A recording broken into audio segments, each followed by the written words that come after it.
Hello friends, welcome to my channel recipe of life. आज हम पढ़ेंगे हिंदी पाठमाला मधुप कक्षा 4 में से लिया गया पाठ आचार्य चाणक्य। पाटलिपुत्र पटना में रहने वाले आचार्य चाणक्य की चिरवांछित इच्छा थी कि उन्हें संतान प्राप्ति हो।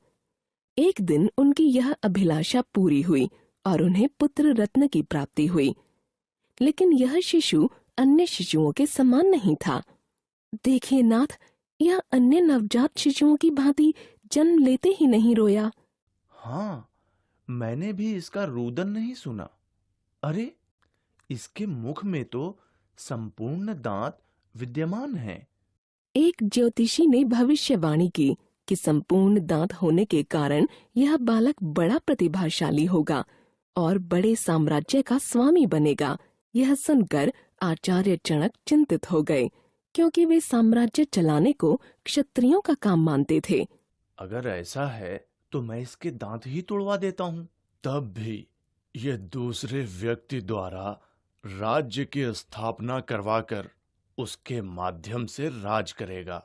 आचार्य चाणक्य ने बालक का नाम विष्णुगुप्त रखा। समय के साथ विष्णुगुप्त बड़ा होने लगा।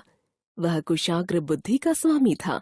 एक दिन वह मंत्रोच्चारण कर रहा था।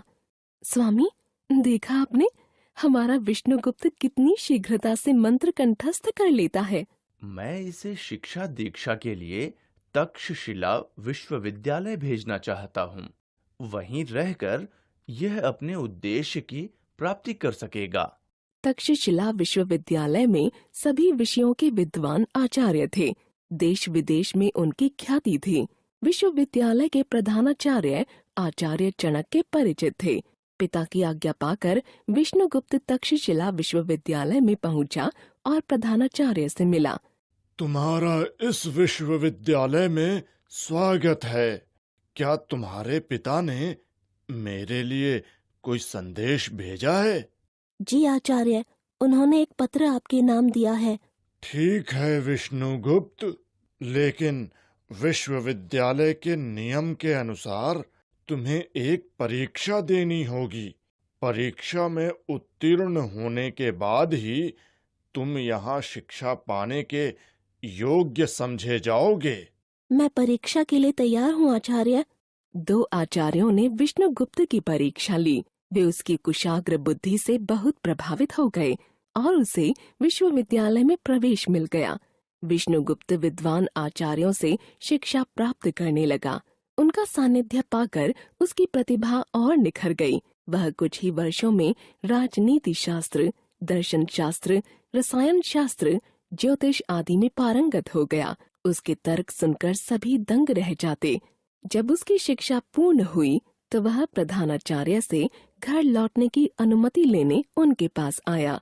विष्णुगुप्त, मैं और तुम्हारे पिता चाहते हैं कि तुम यहीं रहकर राजनीति और अर्थशास्त्र के आचार्य का पदभार संभालो। आचार्य चाणक्य के पुत्र होने के कारण तुम आज से चाणक्य के नाम से प्रसिद्ध होगे। जो आज्ञा आचार्य। आचार्य चाणक्य वहीं रहकर शिक्षण कार्य करने लगे। उनकी विद्वत्ता की ख्याति दूर दूर तक फैलने लगी। दूर दूर से विद्वान उनसे शास्त्रार्थ करने आने लगे। एक दिन माता पिता से मिलने की इच्छा लिए वे पाटलिपुत्र लौटे, लेकिन कुटिया में माता पिता को न पाकर चिंतित हो उठे। भ्राता, इस कुटिया के स्वामी कहाँ गए? यदि तुम आचार्य चाणक्य की बात कर रहे हो तो वे तो कब के यहाँ से चले गए। पर क्यों और कहाँ? सुना है कि यहाँ के अयोग्य एवं विलासी राजा धनानंद से विद्रोह के अपराध में वे देश से निकाल दिए गए हैं।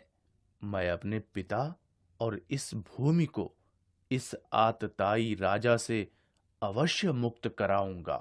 धनानंद को जड़ से उखाड़कर किसी योग्य राजा को राज्य सौंपने का संकल्प लेकर आचार्य चाणक्य चल पड़े। चंद्रगुप्त के रूप में उनकी यह खोज पूरी हुई। चंद्रगुप्त की सहायता से राजा धनानंद का अंत कर उन्होंने अपना संकल्प पूरा किया और चंद्रगुप्त को मगध का शासन सौंप दिया। Thanks for watching. Please like, share and subscribe my channel.